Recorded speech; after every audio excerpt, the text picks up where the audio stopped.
Today I'm replacing the lowermost forward control arms on a 2016 BMW 5 Series. Just making a quick video kind of going over what you have to do. It's a pretty easy job. You can get to these bolts as soon as you pull this little shielding out of the way. The shields that go on both sides here, like that. And then the one through the center, the belly pan. And then just a 21mm socket to loosen this side.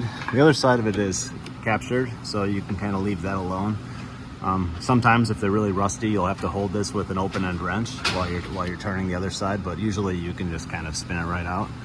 The other side, when you go to lift this control arm straight up, it hits the axle. So rather than removing the axle, all you have to do is pull the axle bolt right out.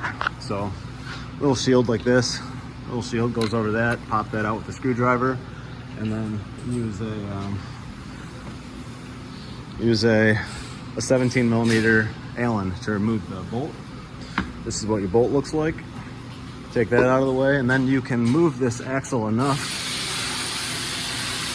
where you can kind of move it out of the way high enough where you can slide that control arm right out. So that's all you'll do. Leave everything else in place. Then you can pull that out, kind of pull it straight down here, undo that, and then yeah, that's it. So put the new one in the same way, put it all together, and then if you can get it lowered onto the ground before you tighten this, that's a good way to do it. If you can't, sometimes I'll use a screw jack to try to get it, pretty much lift it off the hoist this way. It's a little bit more dangerous, but it's better to do it on the ground. But that's it. So thanks for watching.